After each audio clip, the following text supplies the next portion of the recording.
clase de hoy es una especie de repaso de todos los temas que ustedes han cursado en la primera unidad durante todo el año.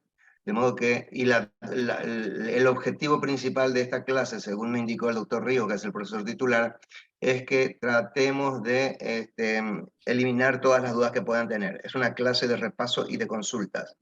De modo que la idea es que no se vayan con dudas, no sé si será posible eso, y trataremos de responder a todas las preguntas específicas que ustedes tengan, de modo tal que yo les pido que empecemos ordenadamente desde el primer tema, ¿vale? Es decir, las primeras dudas o preguntas que se refieran a, por ejemplo, la gametogénesis y la fecundación. Y desde allí vamos, una vez que se acaben las dudas sobre esos temas, vamos a ir pasando a los demás temas, en el mismo orden en que ustedes cursaron. De modo que las escucho. ¿Qué dudas tienen? ¿O qué preguntas específicas tienen?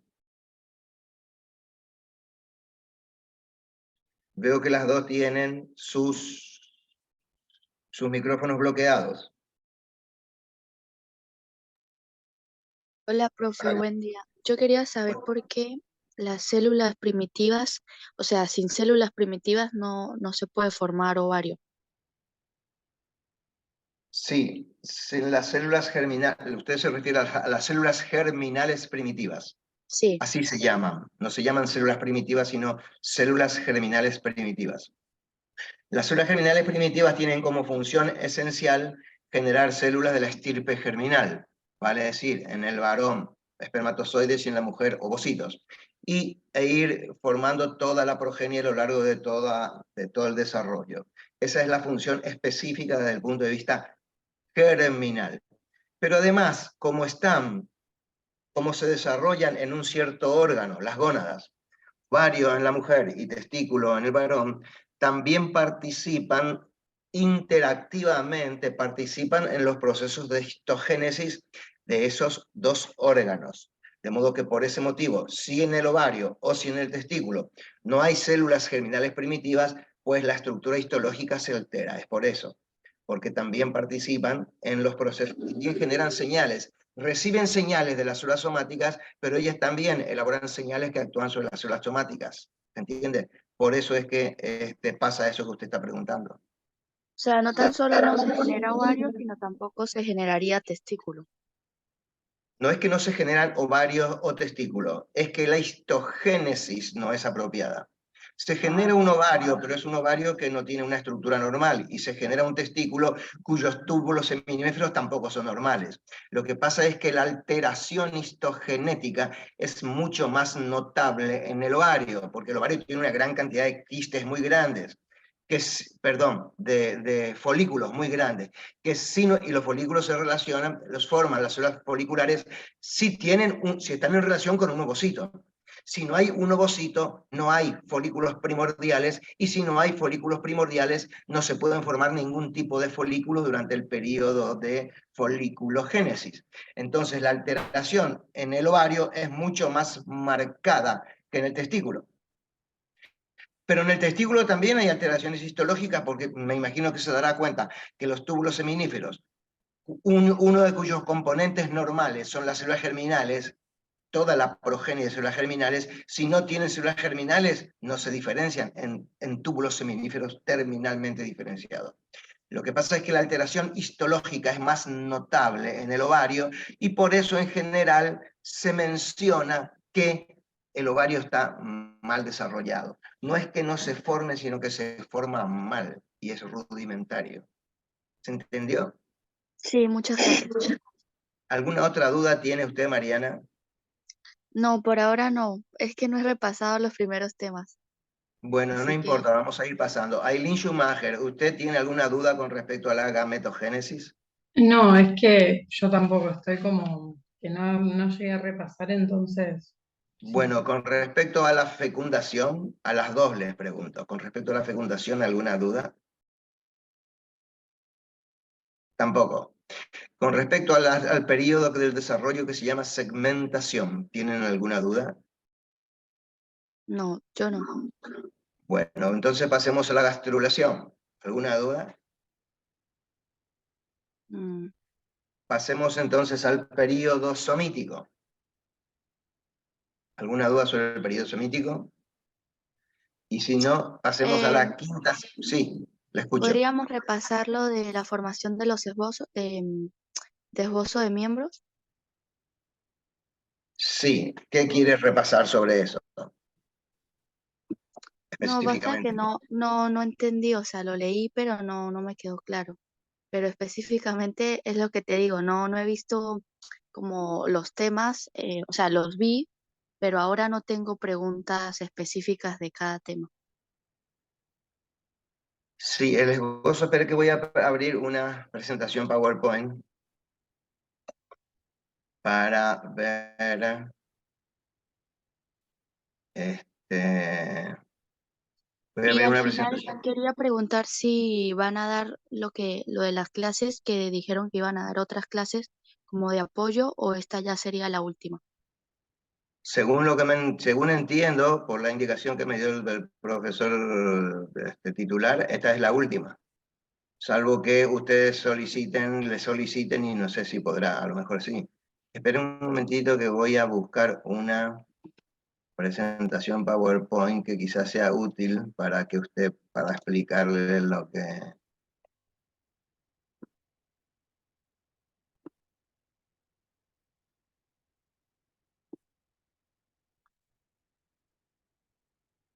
usted está preguntando.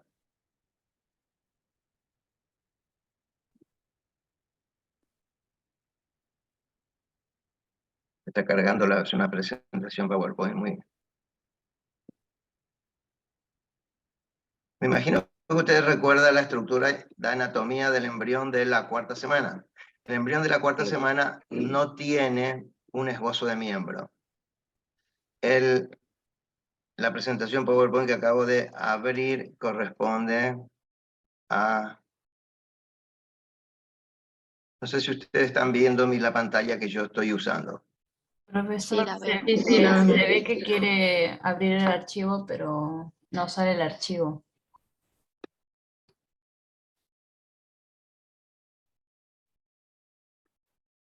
Yo estoy compartiendo con ustedes una presentación PowerPoint que trata de La la presentación cuarta. no sale, profesor. Sale que está en archivos en la quinta semana, pero no el PowerPoint, que está abierto. Espera un momentito.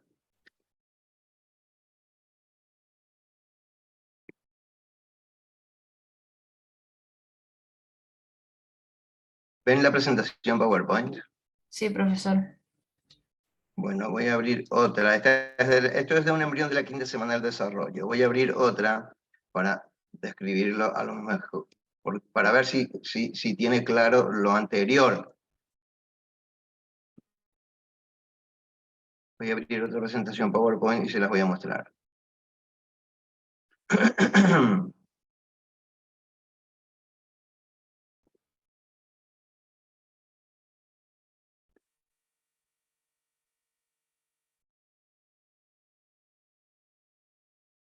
Esta presentación PowerPoint es de un embrión, es de la presentación PowerPoint que corresponde al período somítico. Y aquí estamos viendo, no sé si ven la presentación PowerPoint, ¿la ven? Sí, Son muchas imágenes diferentes. Aquí se ven embriones del periodo somítico en la diapositiva número 26, 27, 28, etc. Y aquí al final, en el 30 y la 31, la 31 es esta. ¿Ven? Se ven embriones de fines del periodo somítico. Aquí se ve la prominencia cardíaca. Al lado de la prominencia cardíaca, no sé si ven estos somitas que están acá. Estos sí somitas que se se ve. ven aquí corresponden a la región cervical.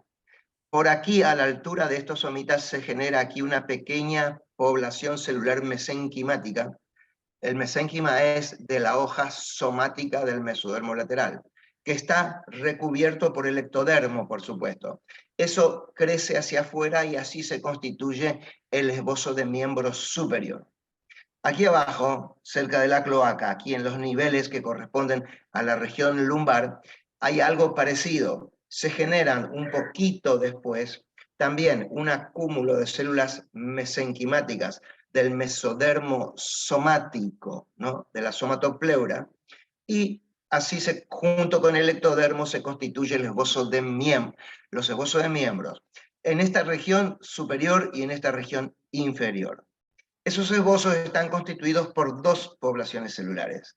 La población superficial es el ectodermo y la población más profunda es el mesodermo, el mesodermo somático, o sea, de la somatopleura.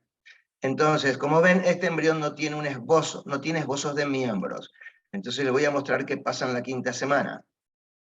En la quinta semana, no sé si ven esto, aquí al lado de la prominencia cardíaca,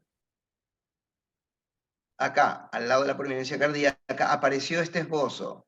Este es el esbozo de miembro superior, y acá, tapando la cloaca, cerca de la cloaca, en las regiones lumbares, se formó este otro esbozo. Este es el esbozo de miembro inferior. Los dos esbozos, estos esbozos ya han crecido. En el momento en que recién se forman, son apenas una pequeña prominencia en la que no se pueden describir ninguna región en particular. Este esbozo de miembro superior, por ejemplo, ya ha crecido bastante, y como ven, aquí tienen un ángulo. Esta región de acá, cercana al cuerpo, va a ser el brazo, esta región va a ser el antebrazo y la mano, y toda esta zona, ¿ven esta forma circular que tienen acá?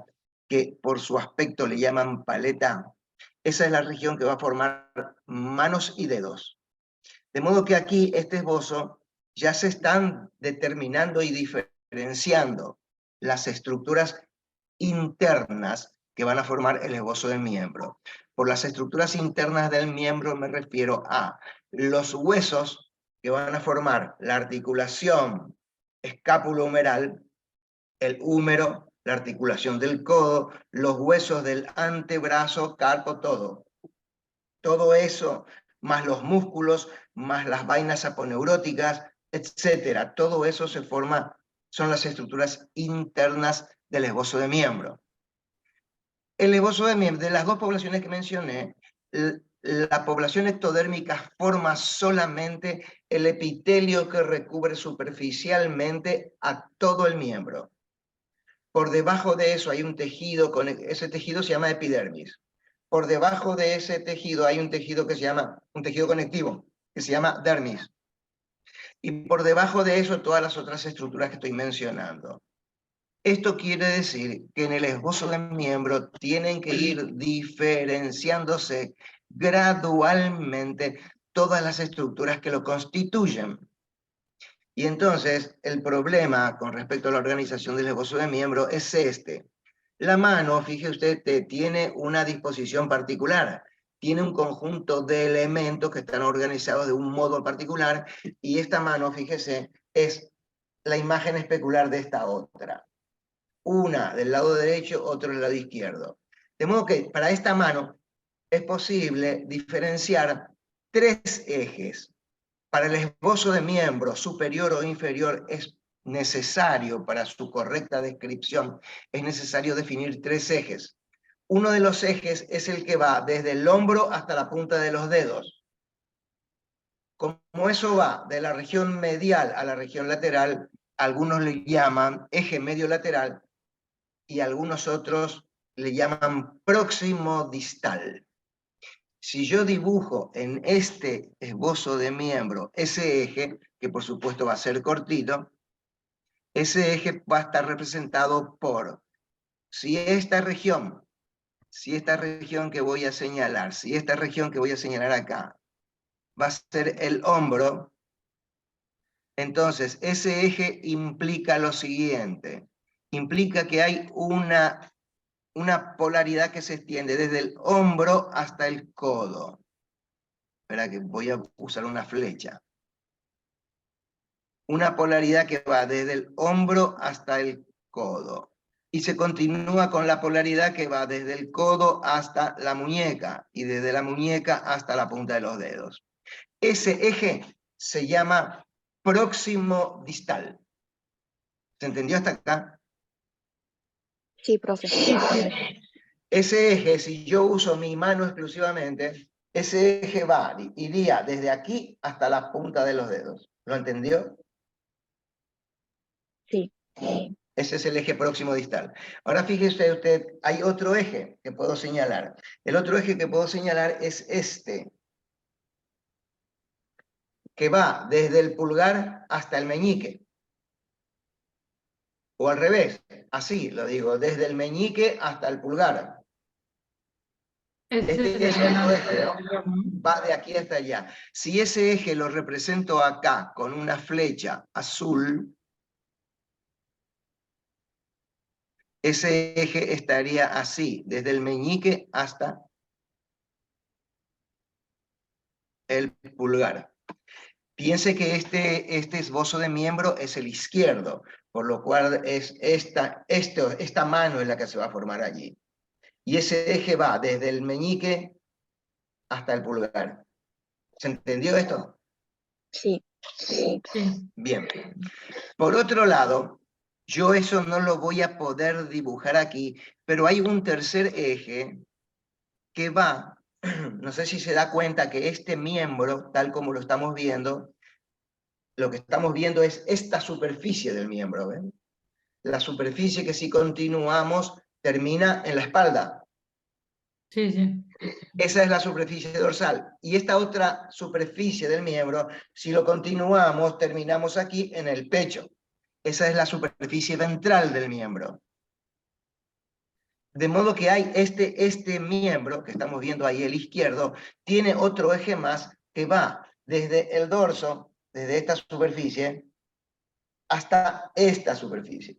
A ese eje que estaría puesto, me cuesta marcarlo, estaría puesto así, ese eje se llama dorso ventral. ¿Por qué le explico todo esto? Porque cuando lo que se pretende hacer con el estudio del esbozo de miembro es que se entienda que todas las estructuras embrionarias poseen un tipo de organización espacial que se explica por un concepto de la embriología moderna que se llama campo morfogenético. El esbozo de miembro es un ejemplo muy bueno de campo morfogenético como para que se pueda entender cómo es que se van formando las cosas. Entonces, le explico. Con respecto al... Y esto, para entender cómo se organizan las cosas en un campo morfogenético, uno tiene que ir explicando qué hacen las células a lo largo de cada uno de esos ejes. Entonces, le voy a explicar, primero voy a borrar todo esto y le voy a explicar. La primera parte que se forma en el esbozo de miembro es esta región que es donde nace. En ese lugar, en ese círculo celeste, está inicialmente el esbozo de miembro.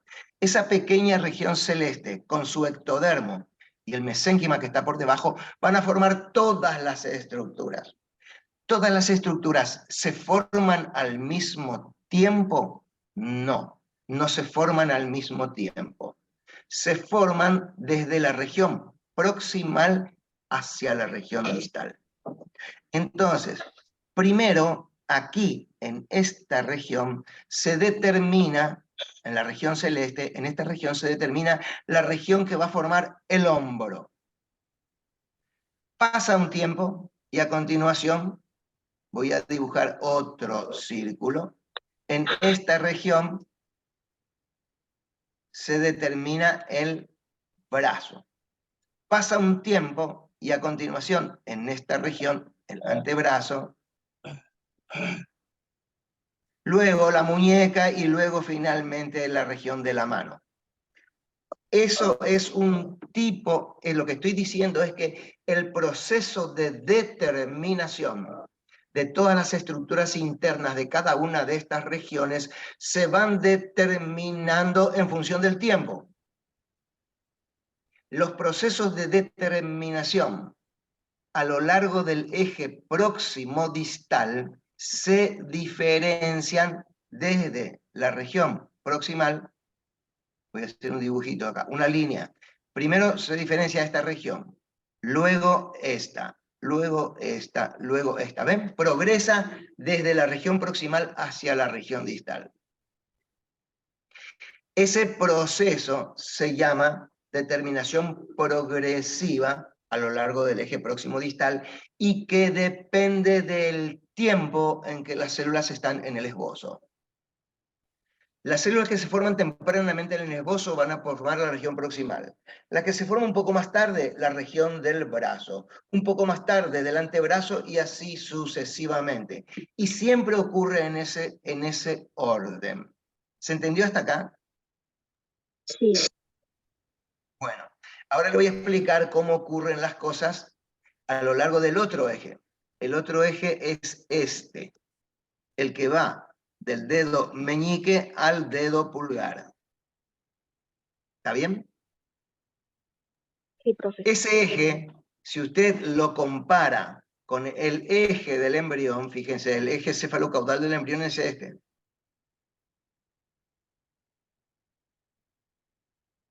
De modo que en la parte del miembro, un eje que pasa por aquí, o así, paralelo a las flechas que yo dibujé, puede ser considerado el eje cefalocaudal o el eje anteroposterior. Y muchos le llaman así, eje cefalocaudal, y otros le llaman eje anteroposterior del miembro. La región posterior corresponde al meñique y la región anterior corresponde al pulgar. Y desde el punto de vista anatómico, estos dedos se llaman 1, 2, 3, 4 y 5. 1 es el meñique, 5 es el pulgar. ¿Lo entendió? Sí, ¿Hasta acá lo entiende? sí, hasta ahí sí. Bueno, entonces voy a hacer acá un pequeño dibujo, que no sé cuán bueno va a ser, pero no importa eso. Supongamos, ven que esta forma tiene forma de paleta acá, esta región. Supongamos que esa región sea esta que voy a dibujar acá. Y supongamos que aquí en esta es la región caudal, o la región posterior, la región donde se va a formar el dedo 1. ¿Se entendió hasta acá? Sí, sí. Posterior, ¿no era el meñique, profe? Y ese es el dedo 1. Ah, ok. Para que no le genere confusiones con respecto a los esquemas que voy a mostrar después, voy a hacer un dibujo diferente.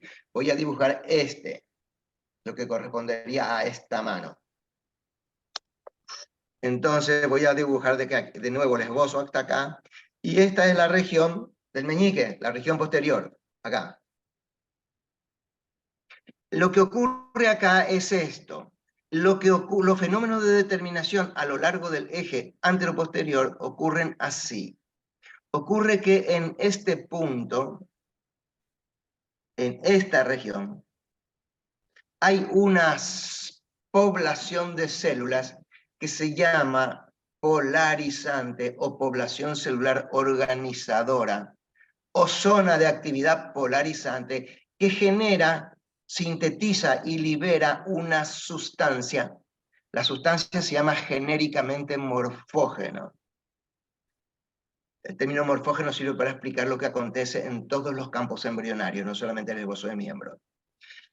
Me imagino que si aquí yo hago un sistema cartesiano ortogonal, fíjese lo que voy a dibujar acá.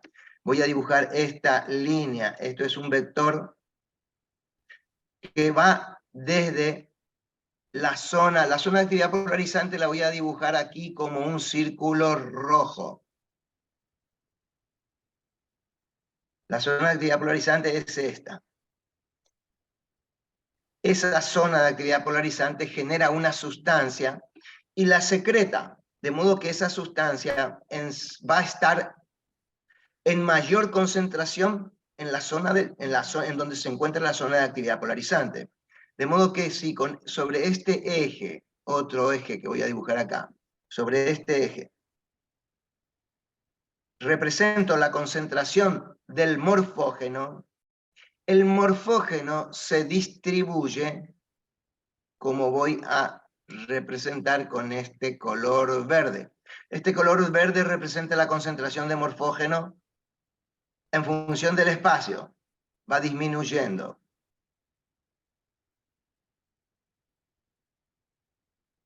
¿Se entendió hasta acá? Sí. Sí. Entonces, ahora voy a dibujar un rectángulo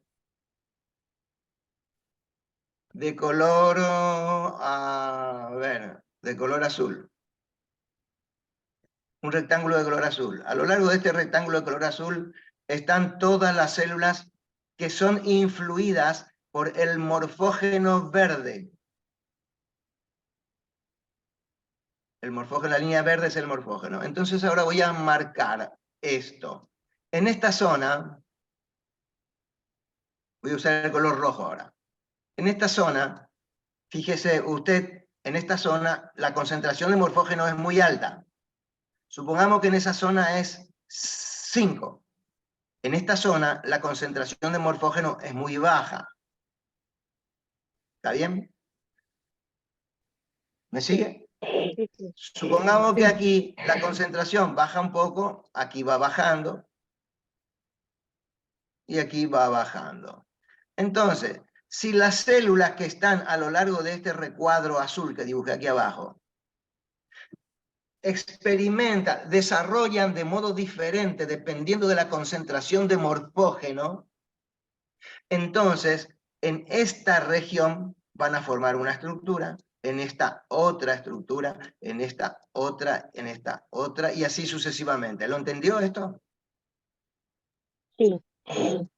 Bueno, esto que acabamos de dibujar es el modo como se representa conceptualmente cualquier campo morfogenético. Todos los campos morfogenéticos se los explica así. Le voy a decir cómo se explican en general todos. Todos los campos morfogenéticos tienen dos tipos de poblaciones. Una población celular informativa y una población celular con función estructural. ¿Qué quiere decir con función estructural? Quiere decir que son las células que van a formar la estructura, en este caso la mano y los dedos. Y eso está representado por el rectángulo, por este rectángulo celeste. El círculo rojo está representando a otra población celular. Esta población celular se dice que tiene función informativa.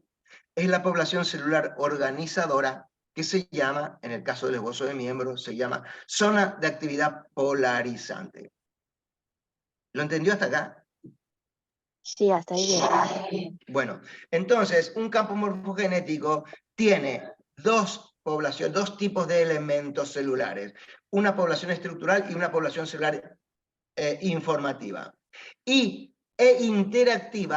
Interactivamente, entre ellas dos, tienen todos los elementos para que interactivamente se forme una estructura, supongamos como la mano, que tiene varias regiones diferentes.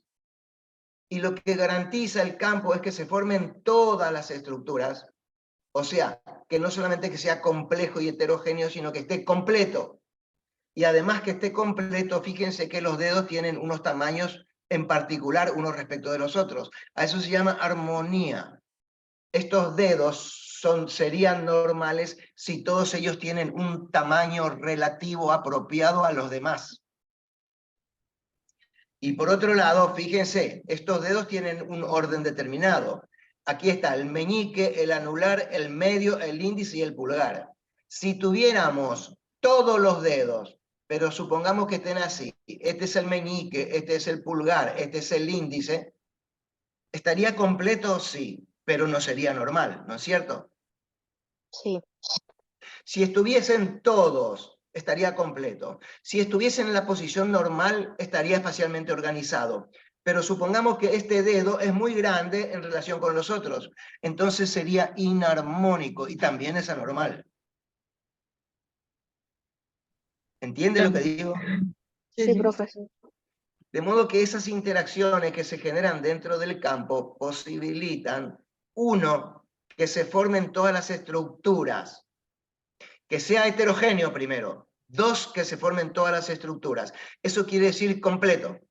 que cada una de las estructuras esté en el lugar que le corresponde, eso quiere decir espacialmente organizado, y que cada una de ellas tenga un tamaño relativo apropiado a los demás, eso significa armónico. Y si se cumple todo eso, todos los elementos de la mano están funcionalmente integrados.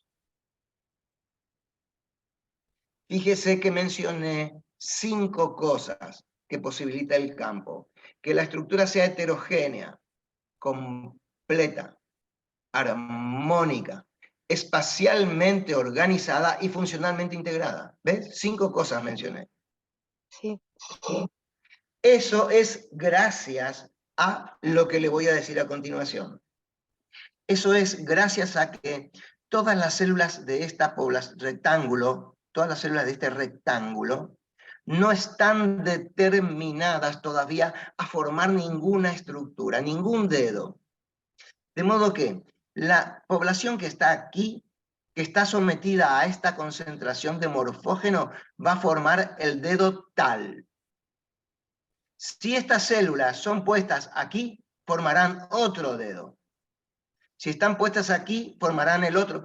Cada una de las poblaciones celulares que están aquí, 1, 2, 3, 4 y 5, todas las 5 poblaciones tienen la capacidad de formar todos los dedos.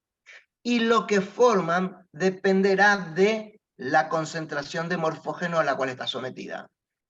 ¿Se entiende? Los dedos están organizados en el espacio gracias a que esta sustancia, el morfógeno, se distribuye en forma gradualmente va decreciendo. Entonces, a esta concentración el dedo tal, a esta concentración el otro, a esta concentración el otro, y así sucesivamente. ¿Para qué sirve esto? Sirve para que si uno toma estas células y las cambia de lugar, no se produce ninguna malformación, ¿se entiende? ¿Por qué? Sí. Porque las células hacen lo que le corresponde al lugar en el que se encuentran. Para que se cumpla esto, las células con función estructural del campo tienen que estar no determinadas. Se tienen que estar en un estado de indeterminación. Y esto quiere decir, esto les confiere la posibilidad de cambiar su destino.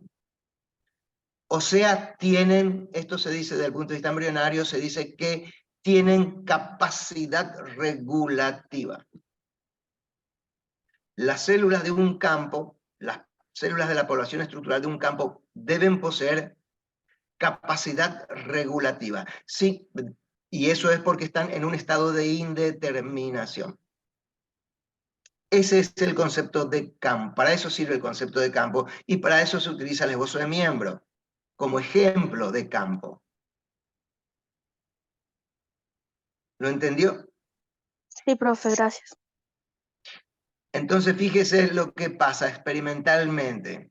Si supongamos que cambiamos, sacamos, voy a hacer una cosa, voy a borrar de acá este círculo.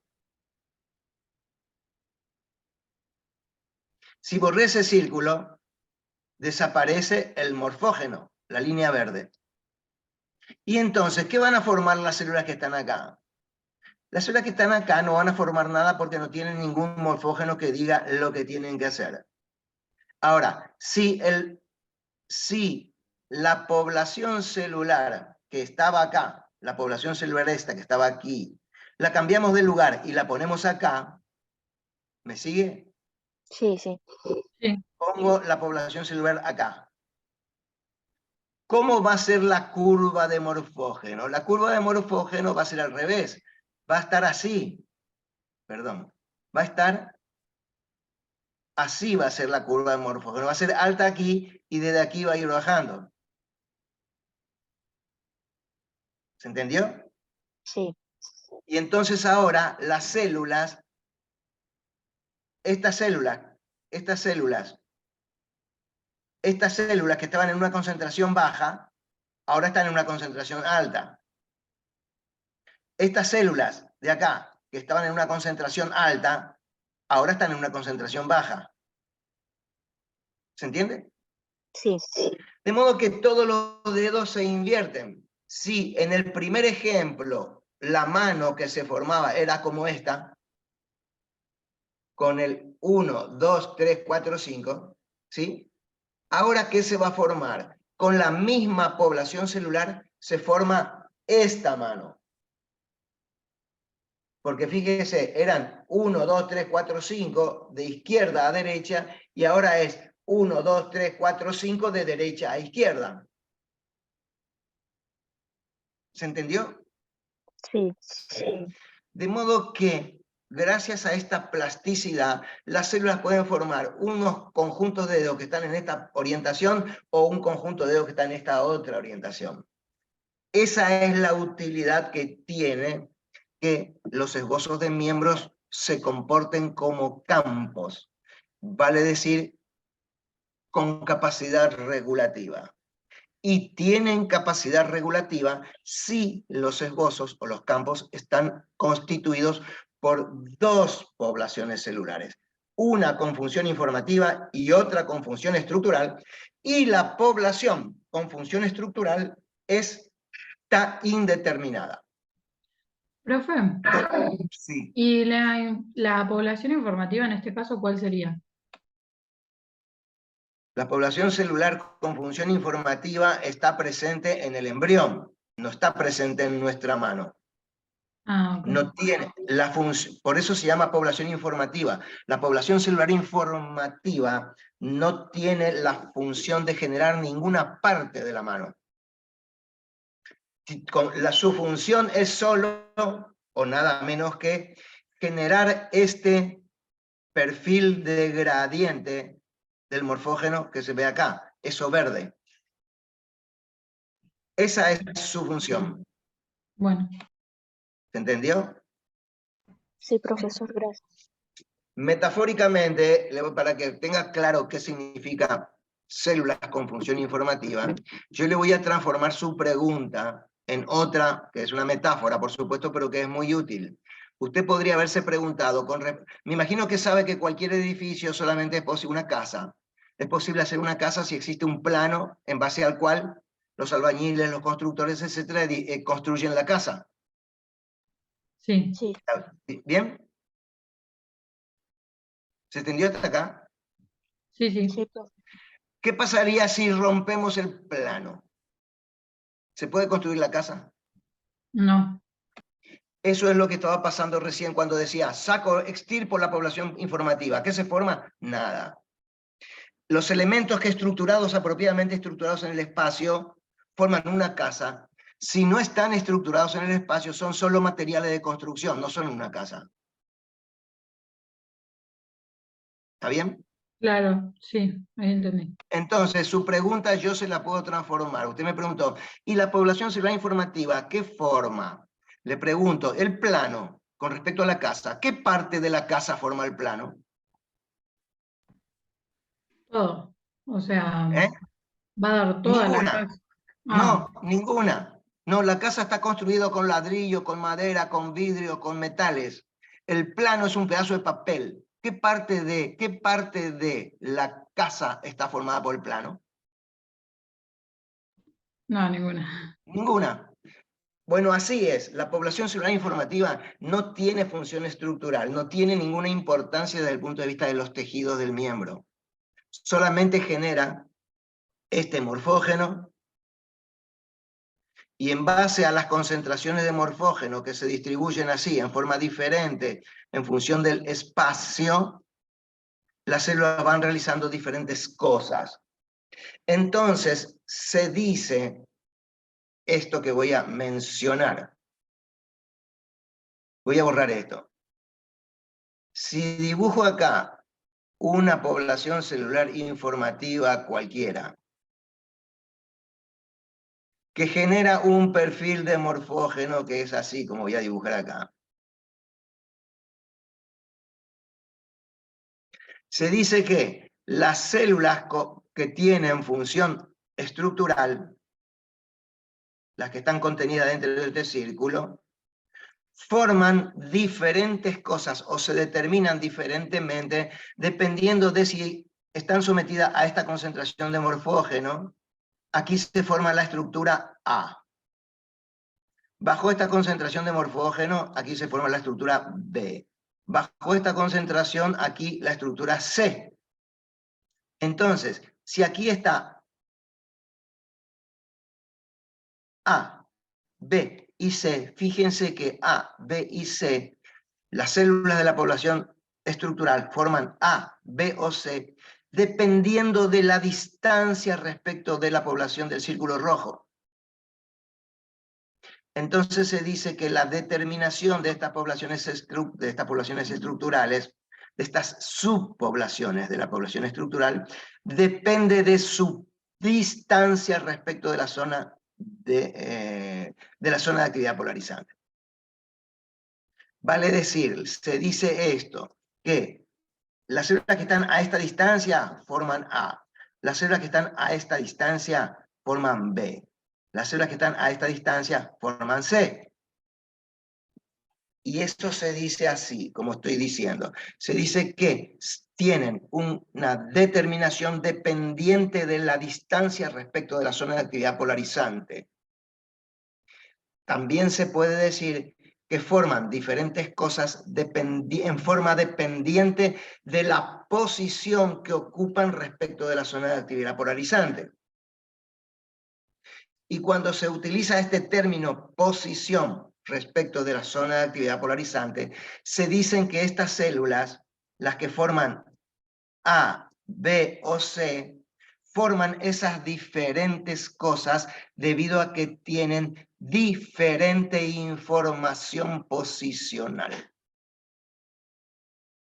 ¿Y qué es lo que es la información posicional? La información posicional es lo que le confiere esta concentración de morfógeno, o esta concentración de morfógeno, o esta concentración de morfógeno.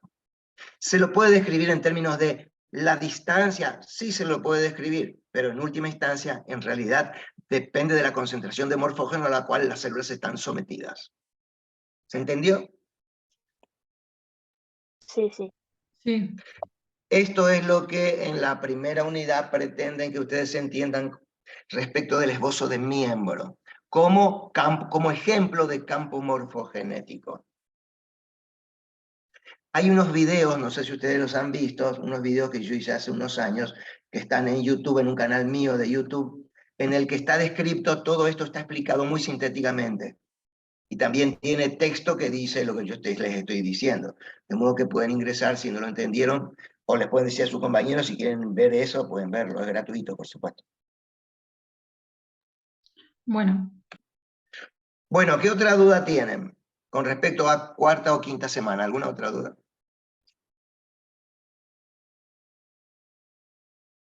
Entonces pasemos al siguiente tema, sería, a ver, me voy a fijar acá la lista.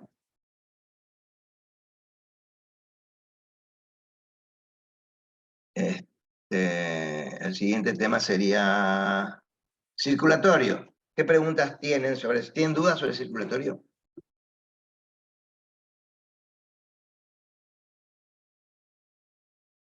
Parece que no. Entonces, sobre aparato digestivo.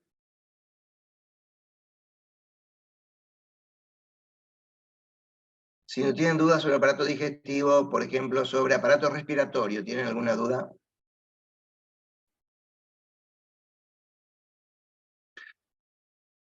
Y entonces les pregunto si tienen dudas con respecto al desarrollo del aparato excretor. Hola, yo tengo una duda Sí. sobre la ramificación dicotómica.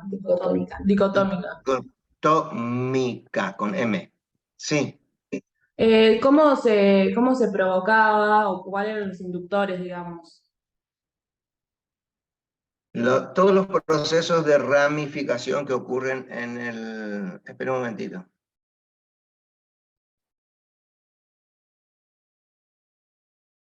Espera un momentito que voy a ver si puedo abrir una presentación PowerPoint.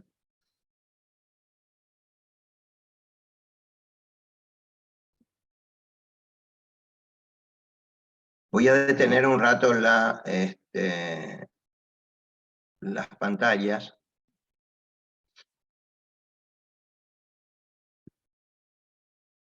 para buscar una presentación PowerPoint que me permita explicar lo que me están preguntando.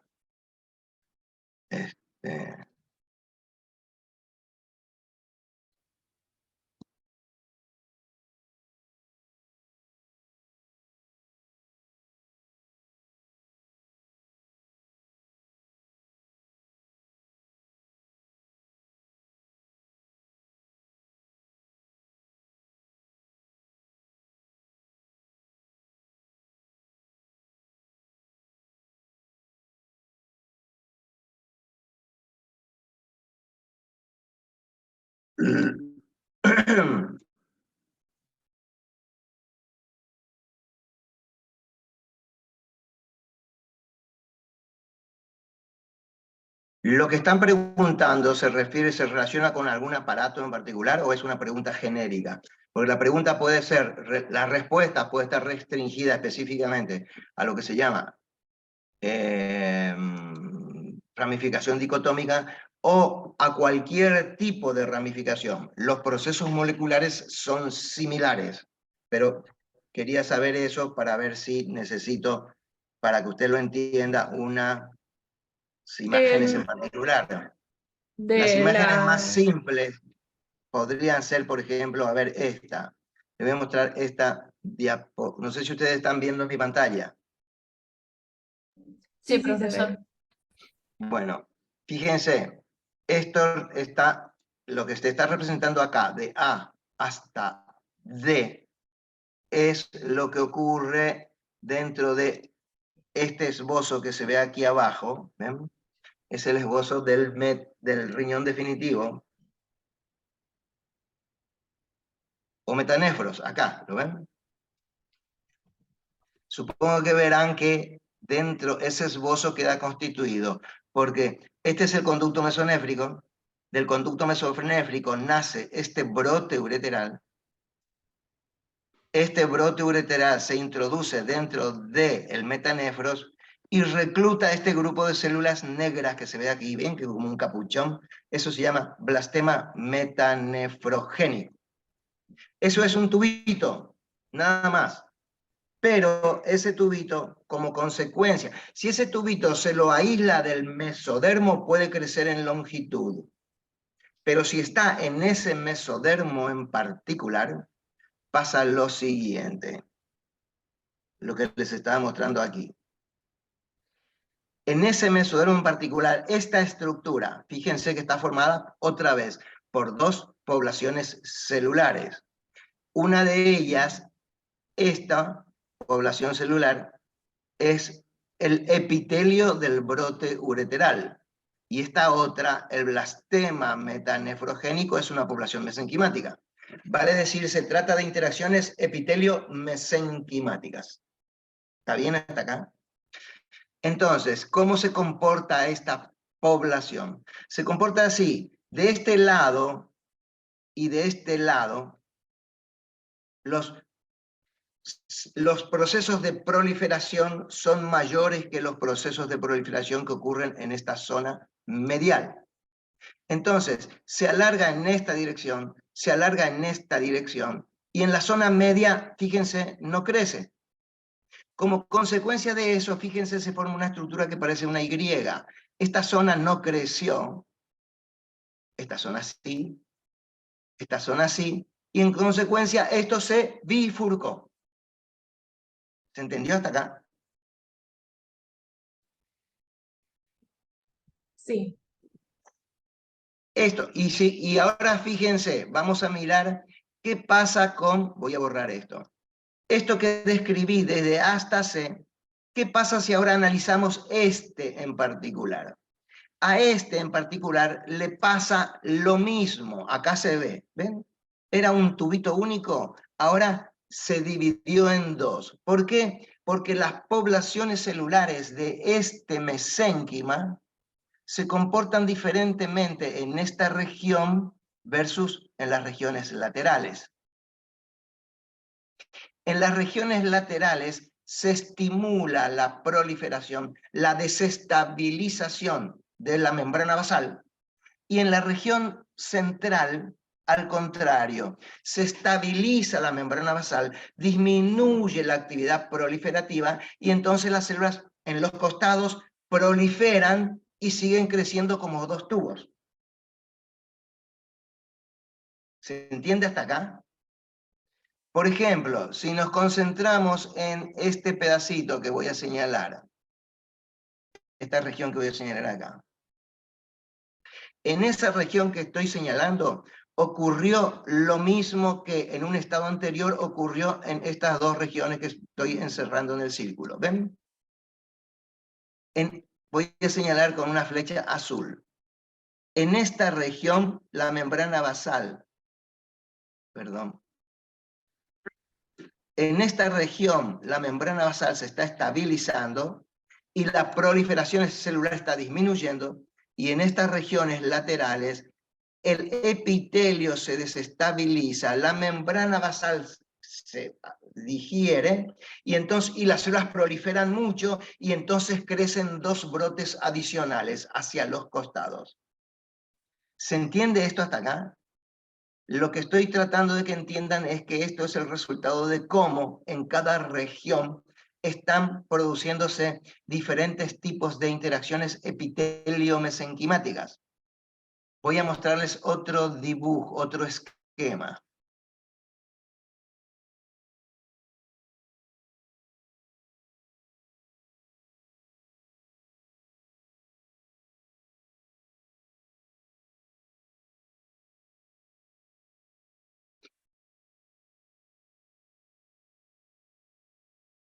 ¿Ven? Aquí se ve un estado A. Esto, si está aislado del mesénquima, el mesénquima tendría que estar aquí alrededor. Voy a dibujar. Sin mesénquima esto queda así como está. Por el contrario, si tiene un mesénquima apropiado en su alrededor, que lo voy a dibujar como si fuera un casquete celeste alrededor, este blastema metanefrogénico aumenta junto con el epitelio y en algún momento este blastema metanefrogénico en esta región disminuye su actividad estimuladora de la proliferación y en estas regiones laterales continúan. Eso hace que en esta región crezca poco y que en estas regiones crezca mucho. Y si ese fenómeno continúa, fíjense, se empieza a aparecer un surco y se transforma esto en una Y. ¿Ven? Ahora, voy a borrar todo esto. Lo que estoy representando aquí, en este extremo, es lo mismo que conté aquí. De modo que este extremo, en este estado, en este momento, está en el estado A. Luego va a pasar al B, luego va a pasar al C, luego va a pasar al estado D, y finalmente a un estado similar al que está mostrando en este momento. Se va a bifurcar en dos. ¿Se entendió hasta acá esto? Pero esto no es el resultado de la actividad del epitelio, sino que es el resultado de las interacciones entre el epitelio y el mesénquima. Y la población celular que tiene un rol más importante en la ramificación es el mesénquima, no el epitelio. ¿Se entiende?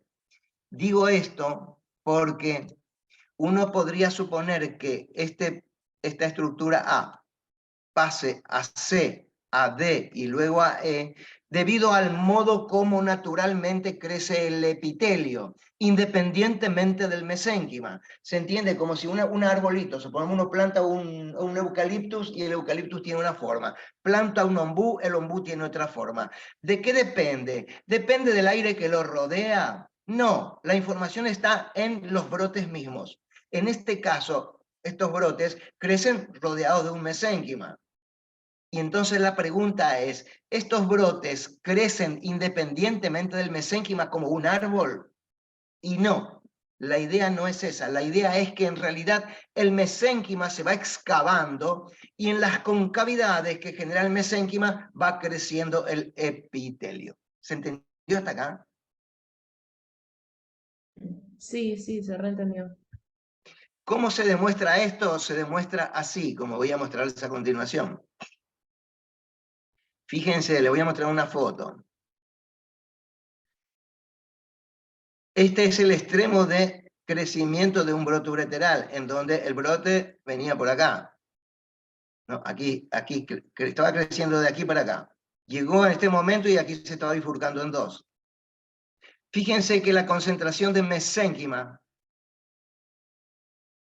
el mesénquima en estas regiones, en esta y esta, es mucho más condensado que en el resto. Aquí es menos condensado, ¿ven?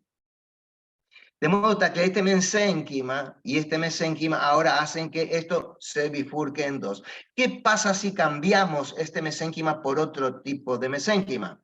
La idea es que si este patrón de ramificaciones depende del mesénquima, la idea es que el resultado experimental de que si uno cambia el mesénquima, cambia el patrón de ramificaciones. Y entonces, para eso, les voy a mostrar un experimento en el que, fíjense, voy a borrar todo esto. Esto es un experimento en el que aquí se ve en A, no sé si se ve bien.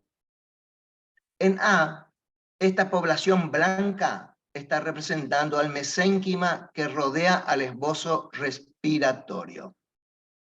Y la estructura y los brotes azules representan, por supuesto, el epitelio del esbozo respiratorio que está creciendo dentro de este mesénquima blanco. Este mesénquima blanco es concretamente el mesoesófago ventral. Y como ven, esto se lo saca, se lo pone en un medio de cultivo y se lo deja desarrollar. ¿Y qué se obtiene en ese medio de cultivo? Se obtiene esta estructura, fíjense cómo crece. ¿Está bien? Esto es el modo como crece este epitelio azul en este mesénquima blanco. Cuando esto se lo analiza por computadora para simplificarlo, ese proceso se llama esqueletización. El resultado es esto que se ve acá. Esto es el resultado del análisis realizado por una computadora del patrón de ramificaciones que vemos en la foto H. Ahora esto es normal. Aquí está el epitelio respiratorio interactuando con el mesénquima del esbozo respiratorio. Ahora tenemos aquí otro ejemplo. Este es el esbozo, esto es el metanéforos. Este mesénquima gris es el blastema metanefrogénico y este trazo amarillo es el brote ureteral, que como ven aquí se está ramificando, ¿ven? Es el ejemplo que les mostraba antes. ¿Qué hacemos? Sacamos todo esto y lo llevamos a un medio de cultivo. Y como ven, esto se ramificó en dos y siempre se ramifica. El resultado es este. Esto es lo que ocurre con el epitelio respiratorio con su mesénquima. Esto es lo que ocurre con el epitelio del brote ureteral con su mesénquima. Entonces, ¿qué ahora? Se trata de hacer una mezcla, una recombinación. Fíjense lo que hicieron acá en este experimento. Tomaron el esbozo, el epitelio del brote ureteral, amarillo, ¿ven? Acá está. Tomaron el mesénquima del esbozo respiratorio, blanco, y aquí está. Y armaron un esbozo cuyo epitelio es el brote ureteral y cuyo mesénquima es el mesénquima del esbozo respiratorio. ¿Qué ocurre? Y lo que ocurre es esto, fíjense. Este epitelio, en presencia de este otro mesénquima, en vez de parecerse al renal, se parece más al respiratorio. Esto es el resultado, ¿ven? Se parece más a este que a este. Aquí pusieron los primeros ramificaciones. Esto se ramificó en 1, 2, 3 y 4. Este en 1 y 2, 1 y 2 y 1 y 2. Y aquí 1, 2, 3 y 4. Este epitelio amarillo con este mesénquima se bifurca. Este epitelio amarillo con este mesénquima no se bifurca, sino que se divide en 4. ¿Se entendió? Esto es una especie de prueba experimental en apoyo de que el patrón de ramificaciones, no solamente por lo que preguntó, creo que fue Rocanale o alguien, con respecto a las bifurcaciones bifurcación dicotómica, ramificación dicotómica quiere decir simplemente que cada vez que se divide en dos, eso quiere decir dicotómico, o bifurcación. Pero lo que acabo de decir no vale solamente para las ramificaciones dicotómicas, sino que lo que expliqué fue el modo como se regula el patrón de ramificaciones de todas las estructuras que están formadas por un parénquima, o sea, un epitelio que tiene ramificaciones dentro de un tejido conectivo que forma su estroma. Así son el aparato respiratorio, el riñón, las glándulas salivales, el páncreas, el hígado, etc. En todos los casos, los fenómenos de ramificaciones dependen de interacciones epitelio-mesenquimáticas en las que el mesénquima tiene un rol morfogenético importante en determinar el tipo de ramificación. No sé si se entendió. Se entendió, se entendió. Sí, muchas Muy bien. gracias. ¿Alguna otra pregunta?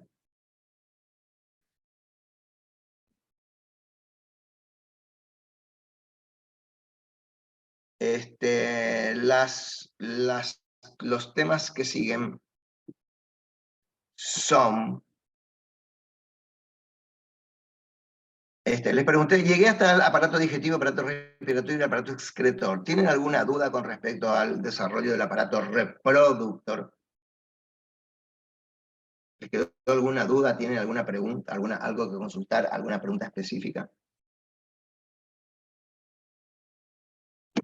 Y a continuación, sobre Profe, yo tengo una duda. ¿Tienen dudas? Sí.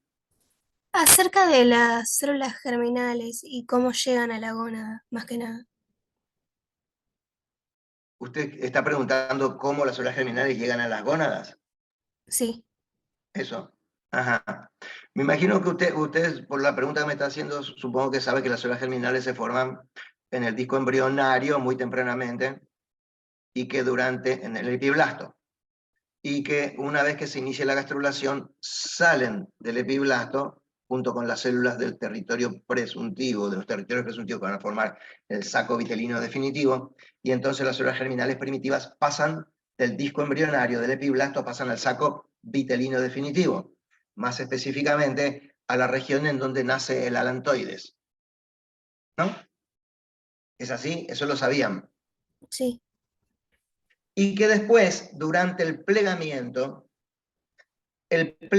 con el emplegamiento del embrión, el extremo proximal del alantoides queda metido dentro del embrión porque se continúa con la cloaca. ¿Entienden? No sé si tienen en mente la imagen. Pero están en la cloaca. Voy a mostrarles alguna figura acá. Voy a aprovechar.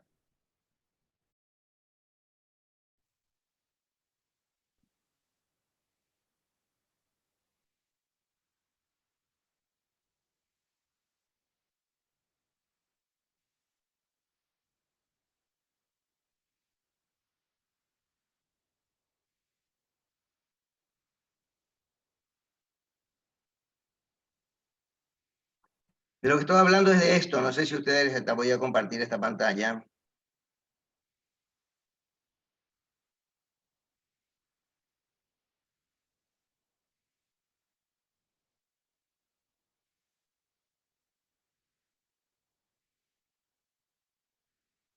Esta presentación PowerPoint.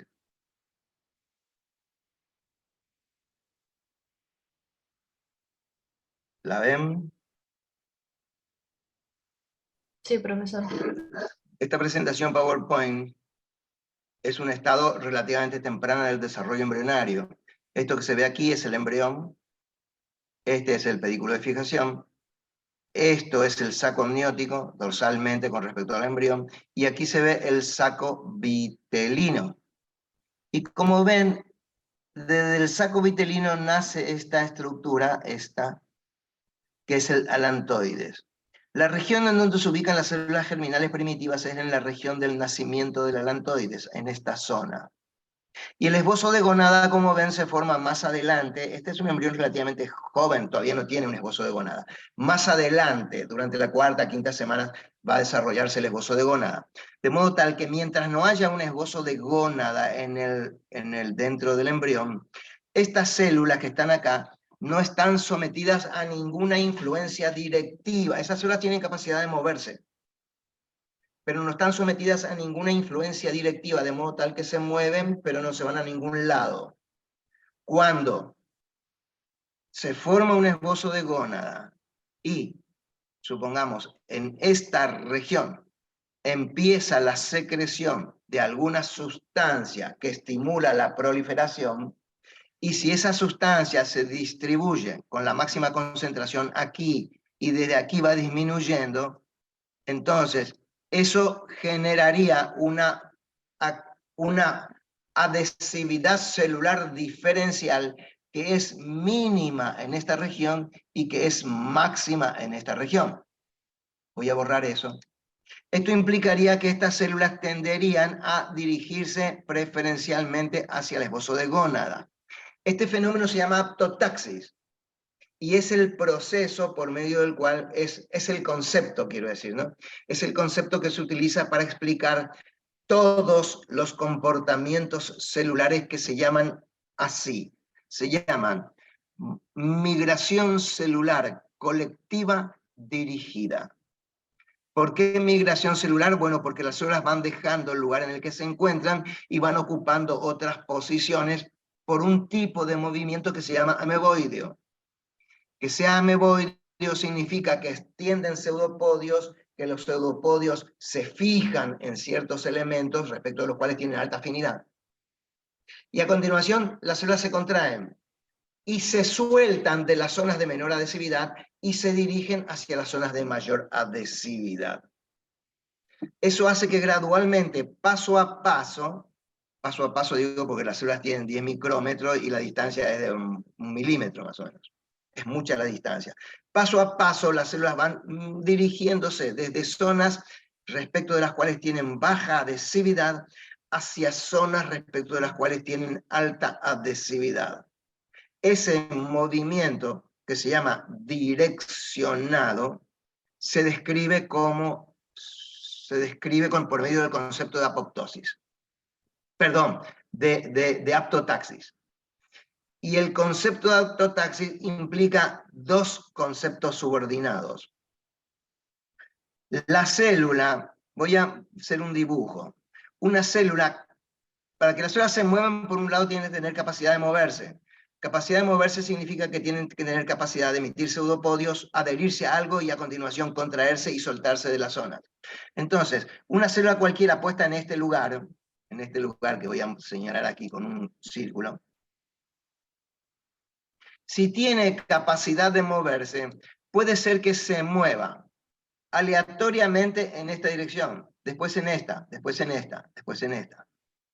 Y si uno va moviendo las posiciones en función del tiempo, fíjense, la célula se mueve mucho, pero ¿a dónde va? Y no va a ningún lado, porque el movimiento es aleatorio, una vez a la derecha, otra vez a la izquierda, otra vez arriba, otra vez abajo, y siempre queda cerca de esa zona. ¿Se entendió hasta acá?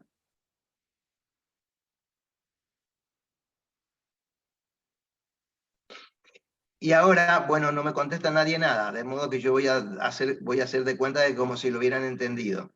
Entonces ahora voy a explicar otra cosa. Sí, a lo largo de esta línea del espacio, de color verde,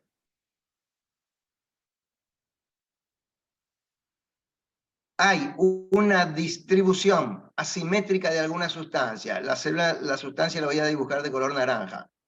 En esta zona, alta concentración y gradualmente va bajando.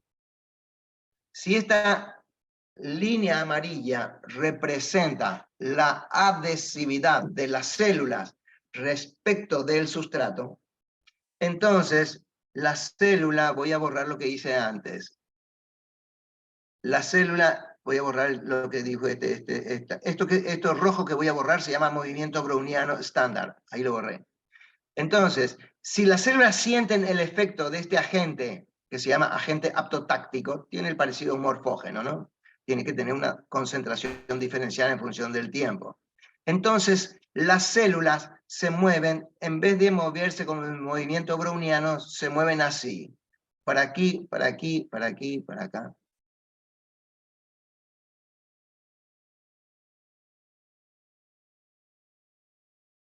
Y fíjense que si han mido el vector resultante de todos estos, el vector resultante se dirige en esta dirección.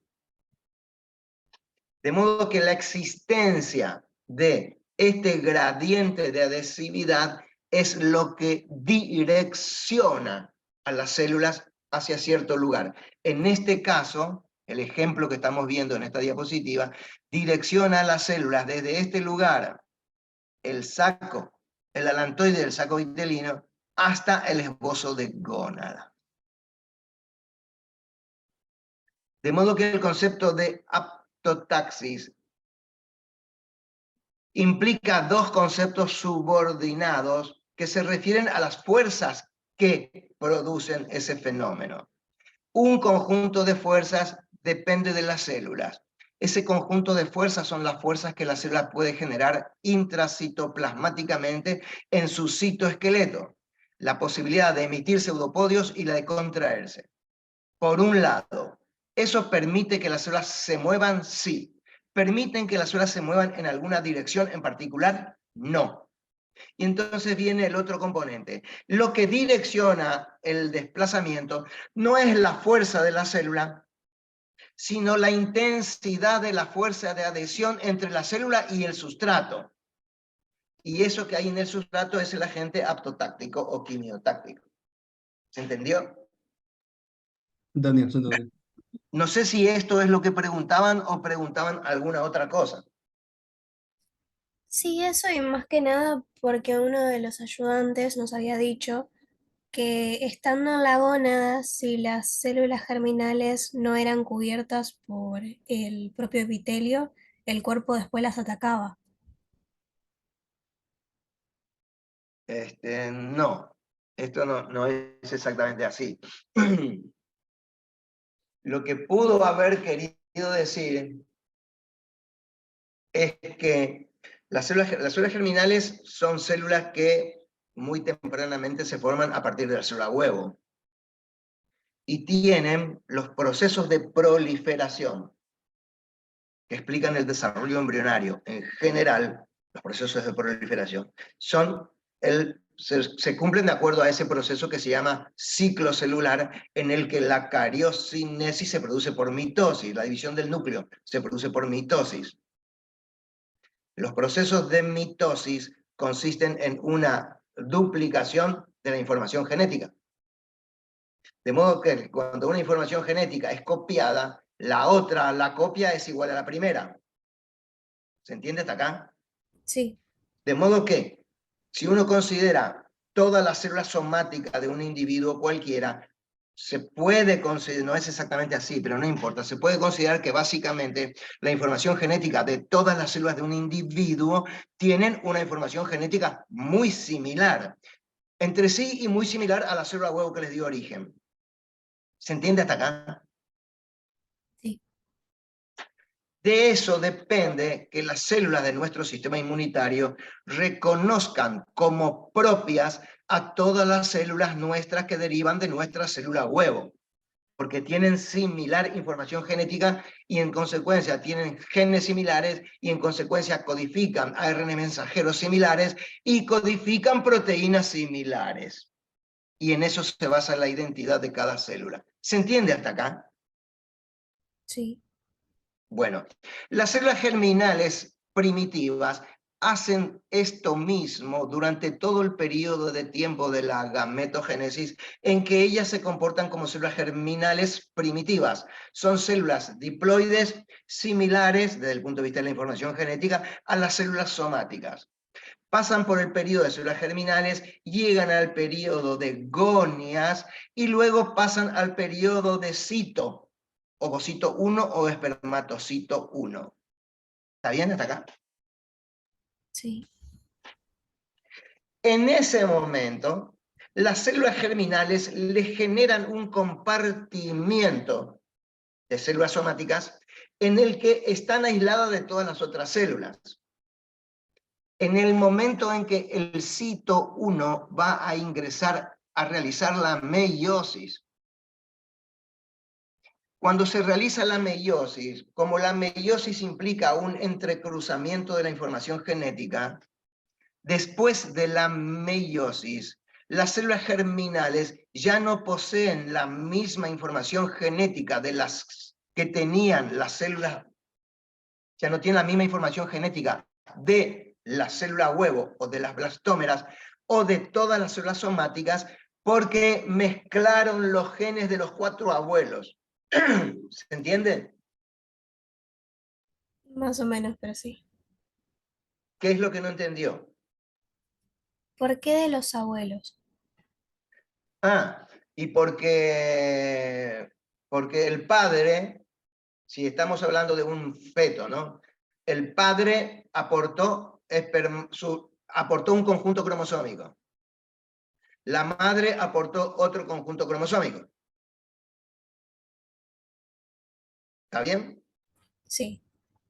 Ahora, de los 23 cromosomas del conjunto cromosómico que aportó el padre, esos 23 cromosomas, ¿de dónde vienen?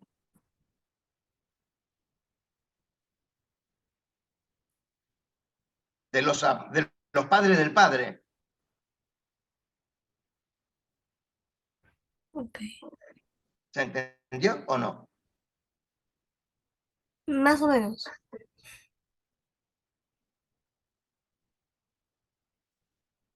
A ver, voy a poner una... Nosotros tenemos, en la especie humana, quiero decir, ¿no? Tenemos 23 pares de cromosomas. De esos 23 pares de cromosomas, 23 son de origen materno y 23 son de origen paterno.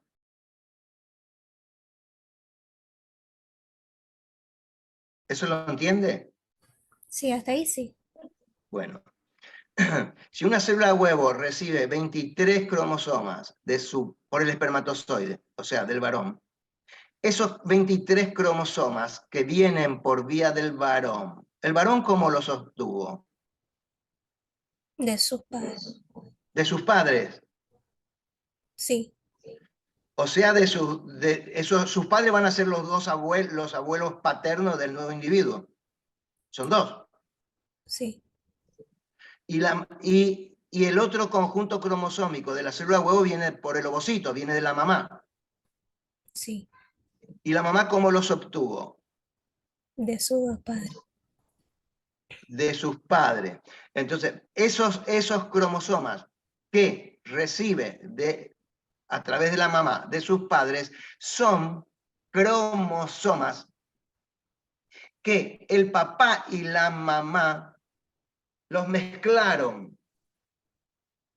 ¿Entiendes? En la mamá ocurrió una meiosis, en el papá ocurrió una meiosis, y una vez que se produce esa meiosis, los cromosomas no son ya los mismos del individuo, son del hijo. A partir del momento en que una célula germinal realiza una meiosis, la información genética que posee ya no es la misma. Ok.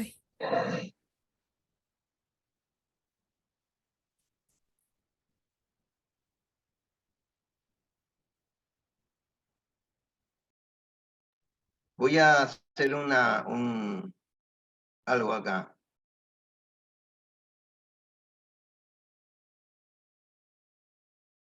Supongamos que la información genética de un cromosoma puede ser representada por estas letras. Perdón, no, salió mal. Son representadas por estas letras. La A, la B, la C y la D. Y las letras estas pueden ser, supongamos las rojas son de origen materno, las azules son de origen paterno. A, B, C y D. Esta información roja es de origen materno por el hecho de que es roja. Este cromosoma, si todos los genes son rojos, es materno. Los azules identifican al paterno. Ahora, supongamos que este cromosoma y este cromosoma, como son homólogos, se aparean, y se aparean así. Esta A y esta B, hay un crossing over que ocurre en este punto. En este punto ocurre un crossing over. Entonces, esta A y esta B se continúan con esta C y esta D. ¿Se entiende lo que digo? Sí, Entonces, tengo que dibujarlo así ahora. Aquí, después del crossing over, habrá un cromosoma, perdón, habrá un cromosoma, voy a borrar esto.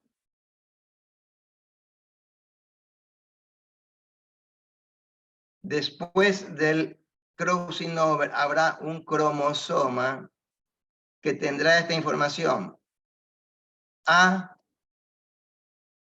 B,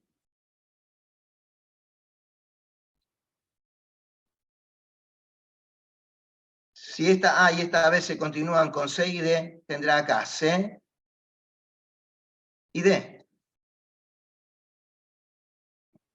¿Está bien? sí. Hasta acá. Entonces, ahora le pregunto, el rojo representa a la mamá, el azul representa al papá. Este cromosoma nuevo, representante que surgió de la meiosis, ¿qué es? ¿Materno o paterno? Sería del embrión. Sí, va a ser del embrión, pero tiene algunos rojos que es de su abuelo materno y unos azules que es de su abuelo paterno. Ok. ¿Se entiende? Sí, ahora Porque sí. voy a dibujar acá. Este es el hijo. Esta constitución que se ve acá es del padre, pero este es de la abuela del padre y este es del abuelo del padre. ¿Se entiende? Esto rojo que está acá es de la abuela y esto azul que está acá es del abuelo, del padre. Por eso el individuo recibe la información genética de cualquier individuo diploide, una célula huevo diploide que se constituye con un espermatozoide y un ovocito. Cuando se constituye como célula diploide, tiene una mezcla de la información genética de 4 individuos. Uno dice de la mamá y el papá, sí, pero la mamá y el papá le pasaron genes mezclados. Cada cromosoma es una mezcla de sus padres. No le pasan el cromosoma materno o el cromosoma paterno, ¿se entiende? Si nosotros a nuestros hijos les pasáramos un cromosoma materno o un cromosoma paterno al azar, entonces nuestro hijo quedaría constituido solamente con información genética de 2 individuos, el padre y la madre. Pero el padre no le pasa su información genética, sino que le pasa mezclada la información genética de sus abuelos. Sí, se entiende. Entonces, lo que yo le estaba diciendo es esto. Las células somáticas se comportan así, como voy a representar en este recuadro. Las células somáticas, todas las células somáticas tienen este cromosoma y este cromosoma. Las células germinales femeninas o masculinas, una vez que empezaron la meiosis, pasan a tener una constitución genética como la que se representa en este rojo. Esta información genética que está en el embrión el embrión está formando las células germinales con las que va a formar su hijo. Esa célula, una vez que realizó la meiosis, ya no es propia del individuo, sino que es una célula que pertenece a la siguiente generación. Y el sistema inmunitario no lo reconoce como propio. Por esto que estoy explicando, el sistema inmunitario reconoce como propio si el individuo tiene una composición genética como esta que se ve acá. Esta, en donde A, B es rojo y C y D es azul, no lo reconoce como propio. Entonces puede rechazar a las células germinales de un individuo que está realizando, que está en edad reproductiva y que está realizando sus células germinales, se están produciendo la meiosis. O ya se produjeron la meiosis. Entiendo ahora sí. Gracias. No hay nada. ¿Alguna otra pregunta? Profe, Sí. ¿le puedo hacer una pregunta de implantación? Yo estoy acá para que ustedes me hagan preguntas de todos los temas. Bueno, al momento de la reacción residual, hay una respuesta inmunitaria de la madre. No entiendo cómo eso es beneficioso para la implantación. La reacción, la reacción. Bueno, eso les resulta, me imagino que les resulta difícil quizá, o sorprender, porque en general se habla del sistema inmunitario como un sistema que elimina todo lo extraño. El sistema inmunitario no elimina todo lo extraño. El sistema inmunitario elimina lo que conviene y retiene lo que conviene. No sé si usted sabe que nosotros, me imagino que sabe que nosotros tenemos más o menos 10 a la 13, 10 a la 14 células. Esto quiere decir centenas de billones de células, ¿no? Eso lo Sí, sabía, son muchas nuestras células. sí, sí. ¿Sabe cuántos gérmenes tenemos nosotros en nuestro cuerpo en forma permanente? No, desconozco. No. Bueno, tenemos más gérmenes que células sobre nuestro cuerpo. Sobre nuestra piel, en nuestras fosas nasales, en la cavidad bucal, a lo largo de todo el tubo digestivo y en todas las otras concavidades corporales. En todas las cavidades corporales tenemos gérmenes.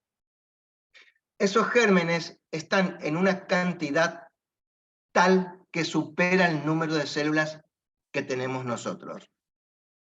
¿Sabe qué le pasa a una persona o a un animal de laboratorio si se lo esteriliza en el sentido de que se le quitan todos los gérmenes? ¿Sabe qué le pasa? No, pero supongo que algo malo.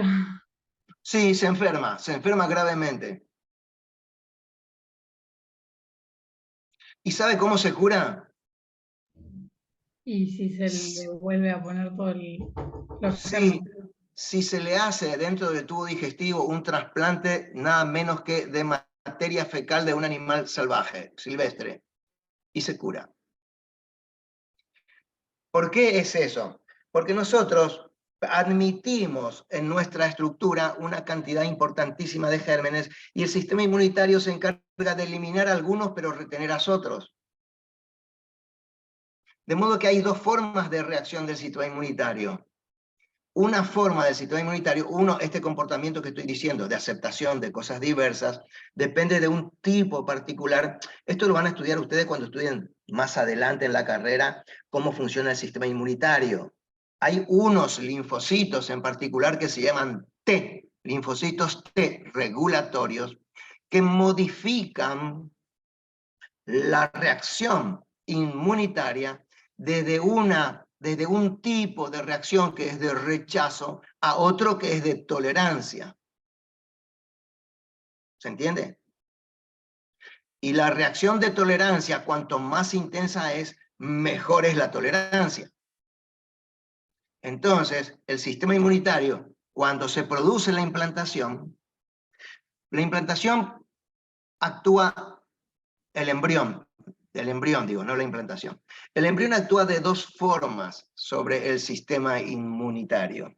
Nosotros poseemos en realidad esto que yo estaba describiendo como el comportamiento del sistema inmunitario, por un lado un proceso, una vía de aceptación y de tolerancia y otra de rechazo. Eso define, eso es una característica particular de una parte de nuestro sistema inmunitario que se llama sistema inmunitario adaptativo. Es el sistema inmunitario que nos permite, por ejemplo, la vacunación y que provee de una inmunidad muy alta, muy eficiente, pero dirigida específicamente contra un antígeno en particular, contra un germen en particular. ¿Se entiende? Y cada vez es mejor la reacción, por eso se llama adaptativa. Pero eso no es el único modo de reaccionar de nuestro sistema inmunitario. Nuestro sistema inmunitario, antes que eso, puede reaccionar defensivamente por procesos inflamatorios generales o inespecíficos. Esos procesos inflamatorios se producen aunque no haya ningún germen extraño. Si uno recibe un golpe, un corte, una quemadura, una sobreestimulación solar o lo que sea, en todas esas circunstancias se produce un fenómeno, una inflamación. Esa inflamación se lleva a cabo por una parte de nuestro sistema inmunitario que se llama sistema inmunitario innato. Responde inespecíficamente y de modo muy eficiente a todas estas cosas que mencioné. Por eso se llama inespecífico, porque no tiene un modo de reaccionar particular para cada uno de estos agentes que mencioné, que pueden ser químicos, físicos, mecánicos, etc. ¿Se entiende hasta acá? El embrión, para los tejidos maternos, es extraño. Es un elemento extraño. ¿Por qué? Porque tiene moléculas extrañas, tiene proteínas extrañas. ¿Por qué tiene moléculas extrañas? Porque su información genética es la mezcla de la información genética materna y paterna, o para decirlo mejor, de los 4 abuelos. Pero quiero decir, tiene moléculas, tienen proteínas que no son las de la madre, porque se sintetizaron a partir de genes que aportó el espermatozoide. ¿Se entiende hasta acá? Sí, sí. Esas proteínas extrañas para el sistema inmunitario del embrión son extrañas. Entonces, las células del sistema inmunitario reaccionan produciendo primero una inflamación inespecífica, instantáneamente, en el sitio en donde está produciendo, donde el embrión, donde el blastocisto tomó contacto con las células del endometrio, se produce una inflamación inespecífica, como si hubiera ingresado un germen. Pero esta inflamación es beneficiosa, genera una situación ambiental que facilita la reacción residual, facilita la degradación de la matriz extracelular del tejido conectivo y facilita que el sincicio trofoblasto se introduzca en ese hueco, en esa cavidad que se llama nicho de implantación. Eso ocurre en las primeras 2-3 semanas. Pero después reacciona el sistema inmunitario adaptativo y empiezan a activarse los linfocitos T regulatorios y un montón de otras cosas que ya van a estudiar más adelante. Y esa reacción facilita, beneficia el desarrollo del citotrofoblasto, del sincicio, de todo el corion. Por eso en esa región el corion es frondoso y en la zona donde no hay endometrio el corion es calvo. Es por la reacción que genera el sistema inmunitario. ¿Se entiende lo que digo? Sí, profe. Lo que pasa es que habitualmente pensamos en el sistema inmunitario solamente en aquella parte que produce el rechazo. Pero no es así. Nuestro sistema inmunitario rechaza a los gérmenes patógenos. A los gérmenes que no son patógenos y que forman parte de nuestro, eso se llama microbiota, lo que tenemos sobre nuestro cuerpo. Todos los gérmenes que participan, que tenemos sobre nuestro organismo, son beneficiosos para nuestra salud, mantienen nuestra salud. ¿Se entendió? Eso también lo hace nuestro sistema inmunitario, las dos cosas hacen. Sí, claro. Ahora entiendo, profe. Bueno, ¿alguna otra pregunta? Profe, yo quería preguntar algo sobre el periodo somítico, que no me queda muy claro lo de la formación del tubo neural y también cómo esta ayuda a formar los sistemas o qué va formando los sistemas. Espere que la pregunta no me resultó muy... Entiendo que voy a poner una presentación PowerPoint correspondiente al periodo somítico. Y le voy a pedir que me vaya diciendo... Entendí que quiere que explique, que tiene dudas con respecto a cómo se forma el sistema nervioso. Primer tubo neural, primero. Sí, sí, profe.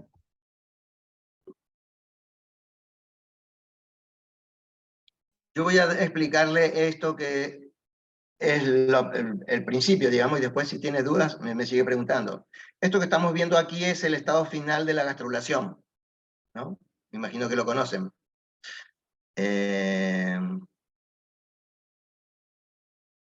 Esperen que voy a...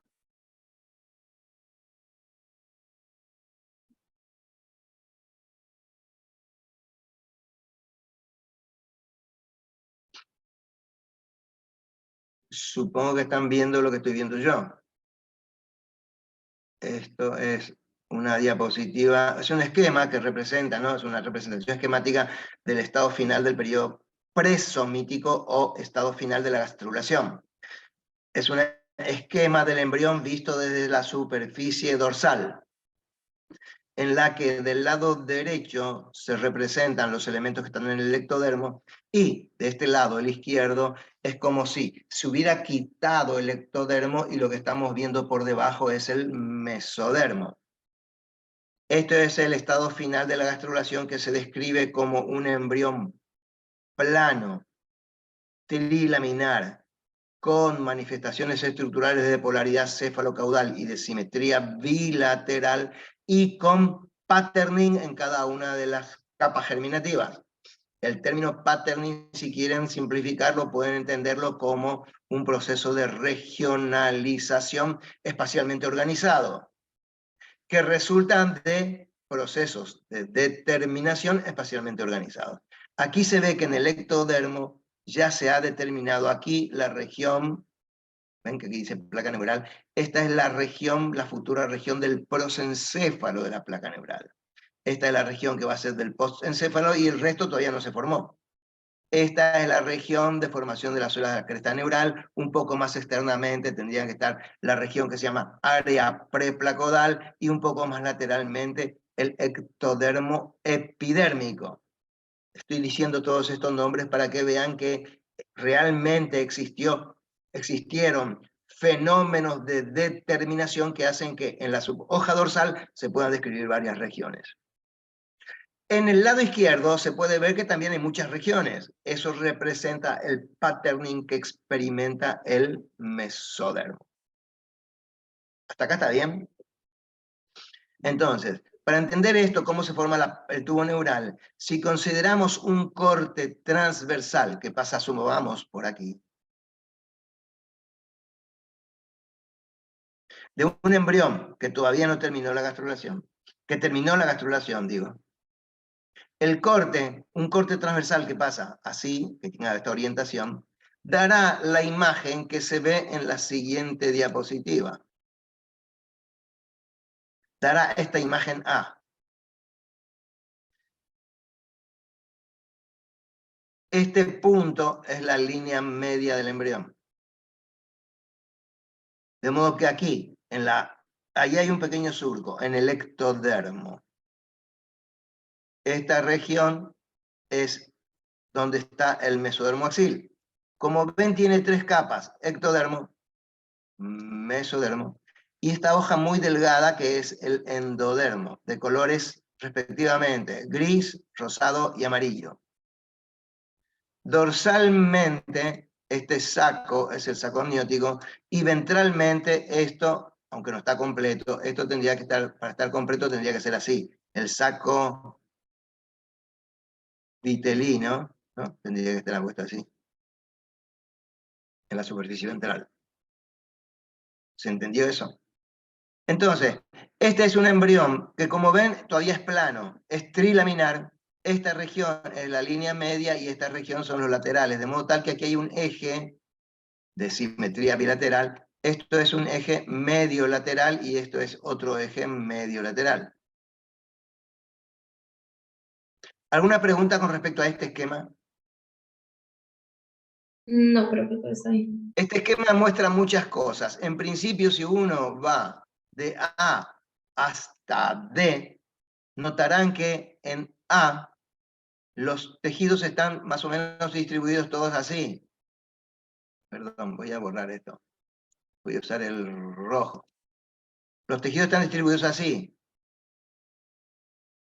En B también, todavía están así. En C ya se está curvando. Y en D, fíjense la forma que tienen los tejidos. Tienen esta forma. Esto de modo tal que eso está representando el plegamiento del embrión. Eso por un lado. Por otro lado, este mesodermo tiene una única capa, pero aquí se ve que este mesodermo, la región lateral, se está dividiendo en dos hojas. Aquí ya se dividió en dos hojas y aquí ya hay un celoma. De modo que, por un lado, el embrión se plegó, por otro lado, desarrolló el celoma. Por otro lado, en esta región, el mesodermo paraxil formó somitas. Quiere decir que se segmentó. Son las tres características que ocurren durante el periodo somítico. Plegamiento, por medio del cual el embrión se hace cilíndrico, celomización y segmentación. Además de eso, esto lo mostré porque permite responder en parte la pregunta que hicieron. ¿Cómo se forma el tubo neural? El ectodermo tiene dos regiones. Esta región medial, más gruesa, es la región que se va a transformar en placa neural, porque el mesodermo axil genera señales que actúan sobre el ectodermo y entonces lo determina en sentido neural. Y como ven, si comparan A con B, notarán que este tejido que aquí tiene apenitas esta curvatura, aquí tiene una curvatura bastante mayor. Y aquí mayor aún, porque aquí hace así. Y los dos labios, estas dos regiones, se están acercando. Y finalmente en esta región, el borde, voy a borrar esto, el borde derecho y el borde izquierdo, en este punto, en el medio se van a unir. Acá se unieron. Y cuando se unen, esto que estaba en la superficie, forma un tubo que queda recubierto por el ectodermo. Así se forma el tubo neural. No sé si esto es lo que estaba preguntando. Supongo que estaba preguntando por un lado esto, pero además creo que estaba preguntando algo más. ¿Esto se entendió? Sí, profe, sí. Y también lo de la evolución de las planopleuras. ¿Cómo? La evolución de las planopleuras. No, entiendo esplanopleura, pero no entiendo cuál es la pregunta. ¿Qué origina su pregunta es, ¿qué origina, qué derivados da la somatopleura y la esplanopleura? ¿Eso es lo que pregunta? Sí, sí, profe. Sí. Ajá. Bueno, estas dos estructuras, somatopleura y esplanopleura, ya sus nombres aluden a que uno formará estructuras somáticas y la otra formará estructuras viscerales. Estructuras somáticas son todas las que forman parte de nuestro cuerpo, lo que se ve por fuera. La caja torácica, el abdomen, la cara, los miembros, etc. Todo eso es somático y todo eso tiene huesos y musculatura esquelética. Por otro lado, internamente tenemos un corazón, tenemos pulmones, tenemos tráquea, esófago, tubo digestivo, etc. Todas esas estructuras se llaman viscerales o esplácnicas. De modo tal que los nombres somatopleura, formado por ectodermo y la hoja somática, alude a esta población celular embrionaria que va a formar las estructuras que mencioné antes, las paredes corporales. Por eso se llama también parietal o somático. Y las otras, la esplagnopleuras, van a formar las estructuras viscerales, que son las que mencioné: la tráquea, el esófago, el corazón, el pulmón, el estómago, todo el tubo digestivo, etc. Y la pared está separada de todas las vísceras por una cavidad que se llama cavidad celómica. La cavidad celómica es esta, que recibe diferentes nombres dependiendo de qué región corporal uno considere. Durante el desarrollo embrionario, el celoma es único y ocupa todo el cuerpo. Pero con el tiempo se tabica y entonces queda una parte que rodea al corazón, que se llama celoma pericárdico. Una parte que rodea al pulmón, a los dos pulmones, y se denomina celoma pleural. Y eso es supradiafragmático en el tórax. Y en el abdomen, en forma infradiafragmática, existe otra cavidad que se llama celoma peritoneal. De modo tal que la somatopleura origina estructuras externas que sirven para relacionarse con el medio ambiente. Se llama eso de la vida de relación con el medio ambiente. Y la esplagnopleuras forma estructuras internas que se denominan también de la vida vegetativa. No sé si esto es lo que preguntaba con respecto a la somatopleura y la esplagnopleuras. Sí, sí, muchísimas gracias. ¿Alguna otra duda al respecto? No suya, sino de todos los demás. ¿Alguna pregunta?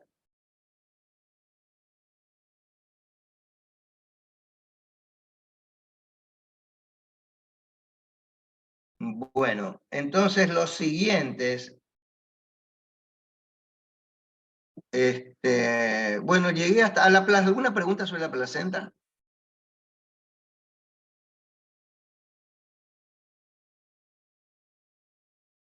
Sobre el sistema endocrino. Sobre el sistema nervioso. Sobre los órganos de los sentidos.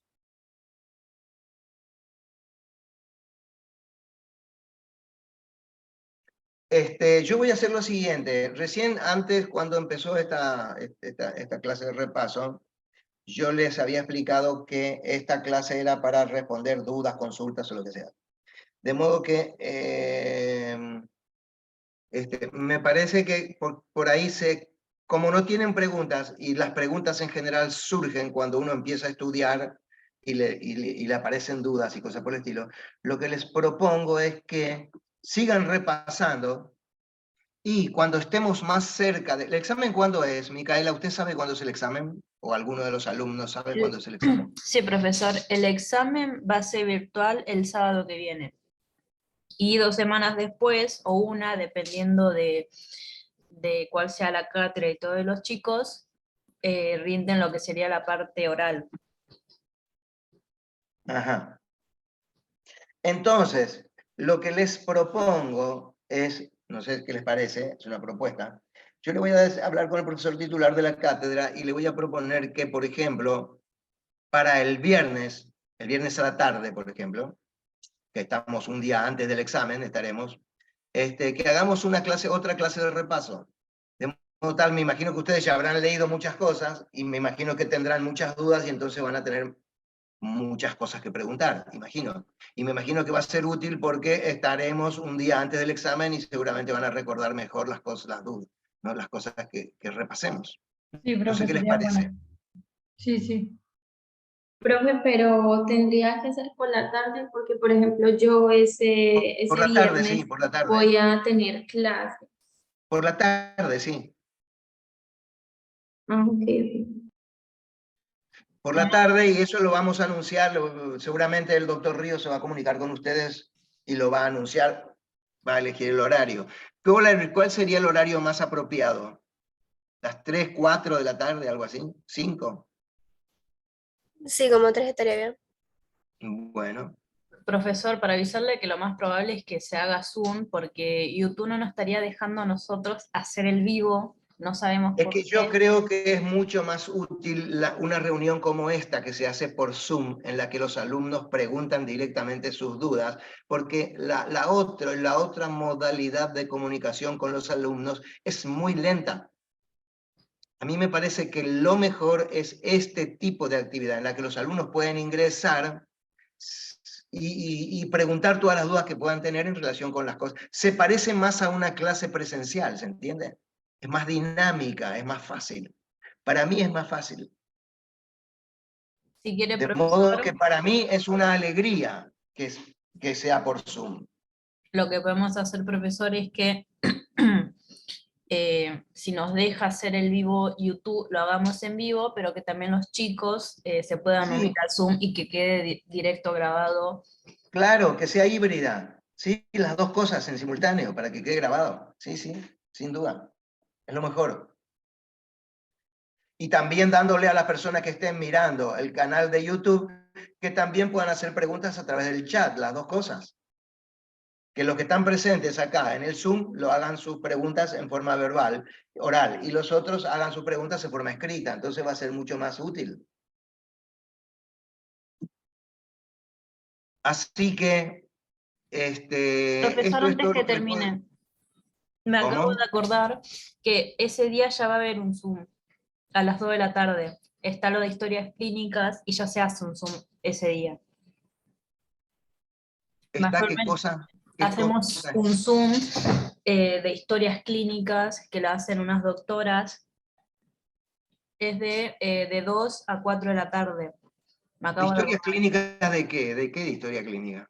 Es un curso para los chicos que ya están en los hospitales, que no saben hacer una historia clínica. Ah, para alumnos de primero, para estos mismos alumnos o para otros. Creo que se podía anotar cualquiera, al menos cuando fue, se podía anotar cualquiera. Pero el problema es que utilizan este canal de YouTube o es otro. ¿Cuál es el No, problema? si no nos deja hacer el vivo, hacemos el Zoom directamente.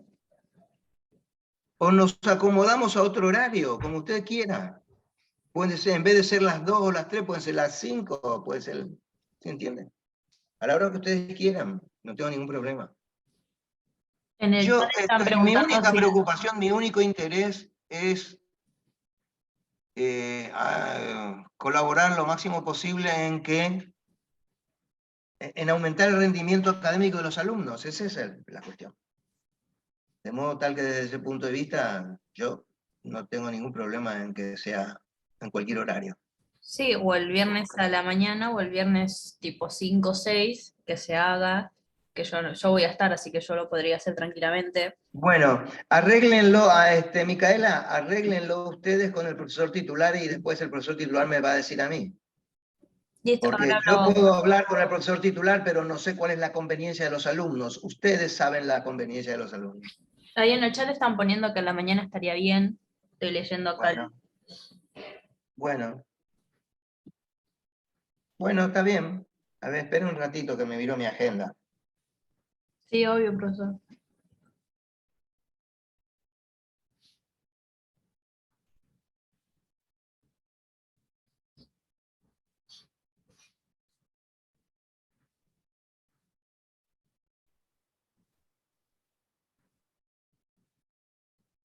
Sí, puedo.